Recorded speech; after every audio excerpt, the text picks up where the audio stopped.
now, here's your host, John Wells, with Jim Van Horne. Well, busy first day at TSN Sports Control here in Toronto. Blue Jay baseball, Canada Cup hockey, and we'll review those stories and highlight form in just a moment.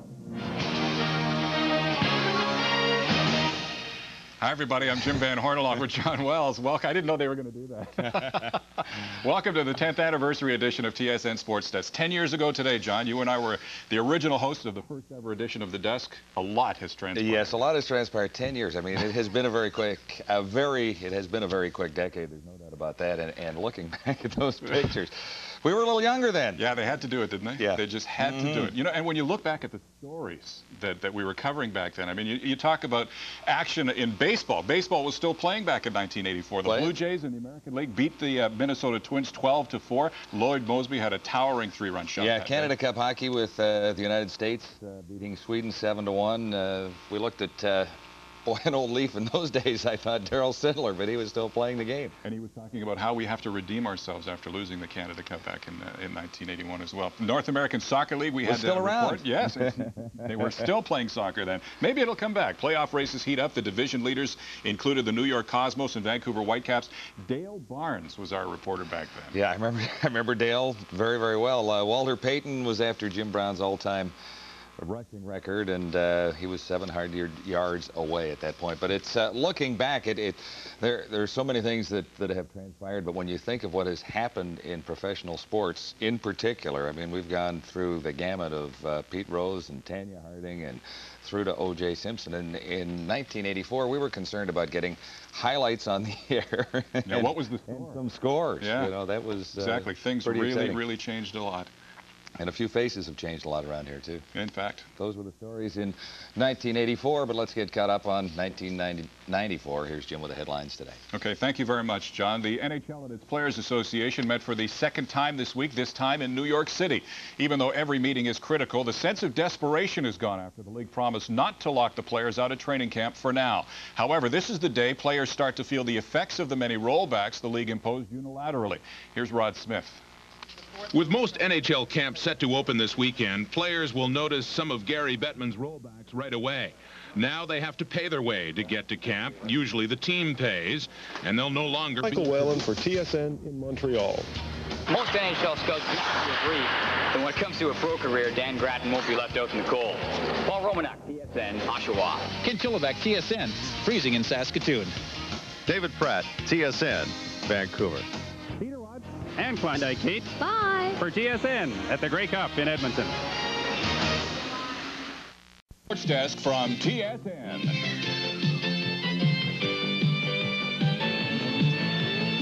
Tonight, the Major League Baseball strike. Sports Desk takes you live for updates from New York, Toronto, Montreal, and Philadelphia.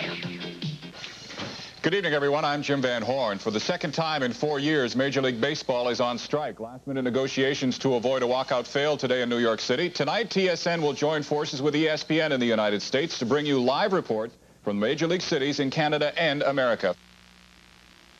Sounds familiar, doesn't it? Welcome back to 94 and yet another baseball strike. The only difference between 1985 and 94, the hair, and the strike was over in just 2 days. This year, of course, we're into day 21 with no end in sight.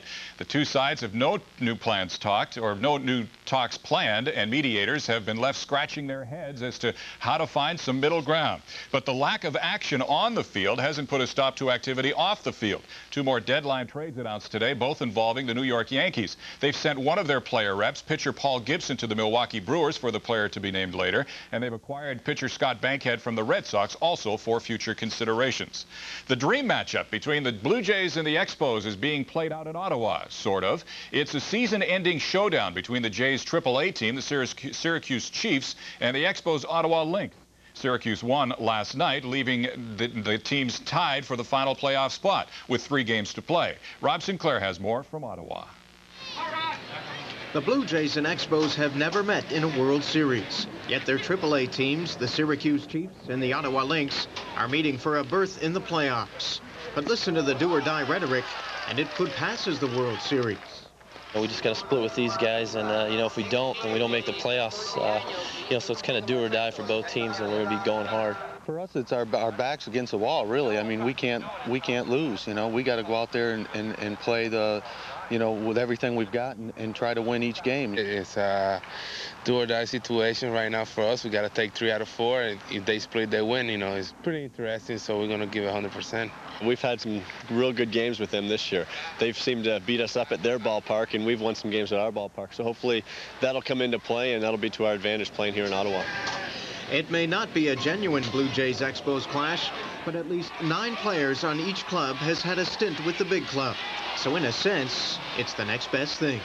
Yeah, we got great talent. They got a great team. We got a whole bunch of guys in our lineup, like Alex, Sean Green, Perez, Scott Brown, myself. They've been big league. So, you know, people around this area, you know, they know who we are. So we, you know, we're gonna draw some. I hope we can draw some people out here.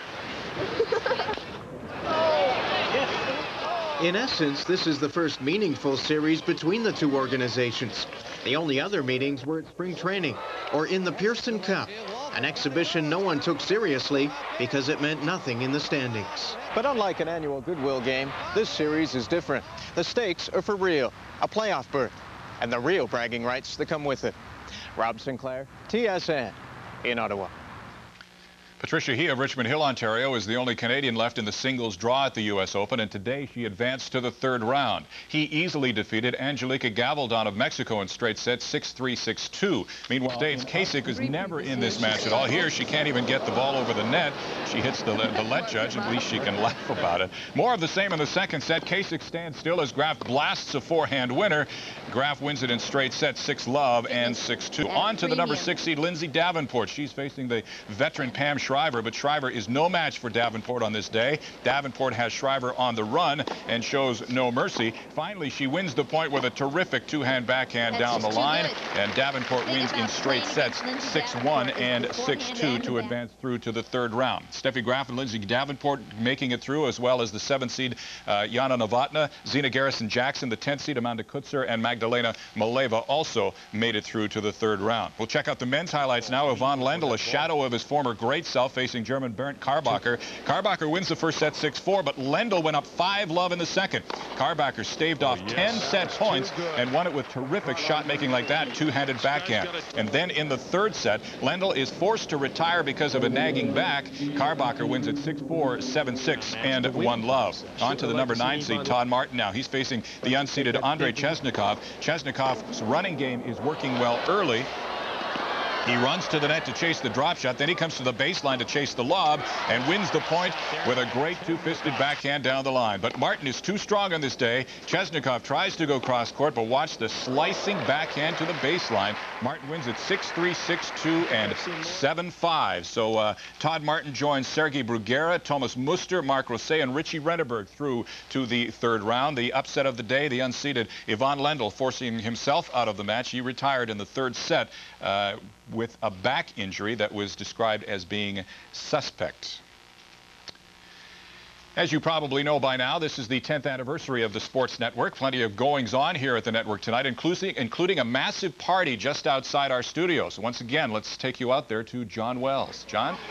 And just across our parking lot, we've got a giant marquee erected here tonight. We've invited a few of our very good friends, special friends, to help us celebrate this 10th anniversary. Included in that number is Todd Brooker, the former great Canadian ski racer. When we look back to 1984, what was Todd Brooker up to at that particular point in his great career? Well, 1983 was the best year of my life. I was ranked #1 in the world. And in '84, I started out really well. I wanted to maintain that #1 rank, and I finished 6th in the first race, 2nd after the next 2. So I was #1 still going into Christmas. Of course, coming into Kitzbühel, I had a bad fall, wrecked my knee right before the Olympics. So it was touch and go if I would even make the Olympics. And you made it to Sarajevo and didn't do all that well, but you got off an airplane and got on the hill. Yeah, that's right. I didn't really feel all that great, but that course wasn't all that hard. Bill Johnson ended up winning the race. Podborski was 8th. I finished 9th, which at that time was terrible. I was really frustrated and disappointed. Well, I'm only chuckling at how vividly you recall all of that. How vivid are your memories of 1988 in Calgary when you had your first television broadcasting experience with Jim Van Horne? I loved it. You know, I met Jim the morning of the first event, the morning of the first telecast, and we had a great time. I got along with him so well, and you know, that was a real highlight for the second part of my life anyway. All right, Todd. Well, we enjoyed meeting you in Calgary and all the way along, and have a good time here tonight. Thanks, son. We'll continue with further activities here from the marquee just outside our TSN studios as we celebrate this decade in sports. Needless to say, this is a very special day at the network with our 10th anniversary edition of Sports Desk. TSN Inside Sports, despite only being 2 years old, has a 10th anniversary edition as well, and a rather unique approach. It's a Back to the Future show, you might say, Jim. We're going to do interviews tonight that we might have done 10 years ago. In other words, we'll talk to Glenn Sather about the Edmonton Oilers' first Stanley Cup victory, 1984. Doug Flutie about his Heisman Trophy win that year, and maybe one of the most famous touchdown passes ever thrown by any quarterback.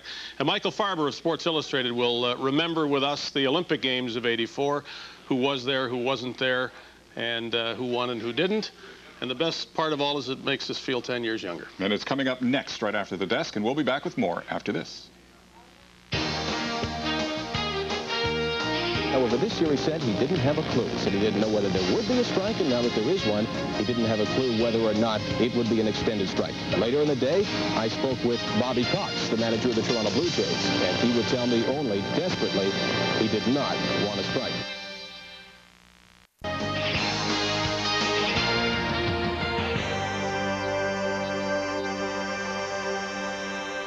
They have to keep doing that, don't they? Let's get back to the present day. We continue baseball, basketball, football, boxing. You've seen plenty of highlights on TSN Sportsdesk over the last 10 years. Right now, as we wrap it up for today, another look back for some of those special highlights you've bound to remember. Flutie flushed. Throws it down. Caught by Boston College. I don't believe it. It's a touchdown. The Eagles win it. Unbelievable. I don't believe it. There's a drive to George Bell. He's got to come in. He's there. He's got it. The Blue Jays have won it. The Jays have won it. They won the Eastern Division Championship. How about those Toronto Blue Jays? They did it. Little roller up along first. Behind the bag. It gets through Buckner. Here comes Knight, and the Mets win it.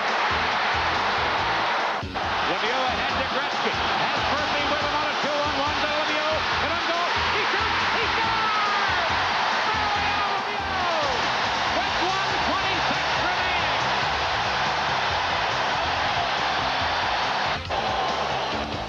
High fly ball into right field. She is gone.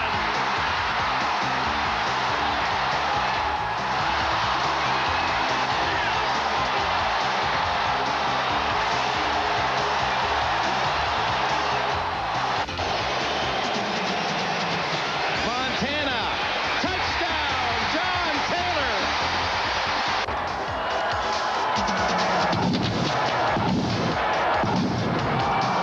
It's still in there.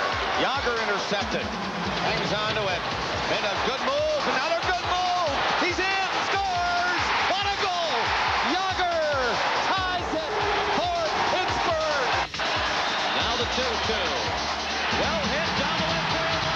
Way back in.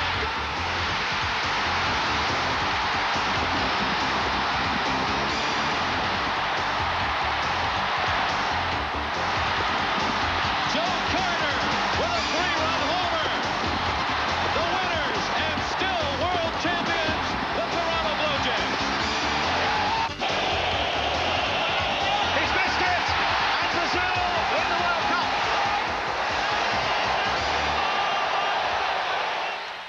What a decade it's been, and hopefully the best is yet to come. And in keeping with our 10th anniversary, we have a very special night ahead of us on the network.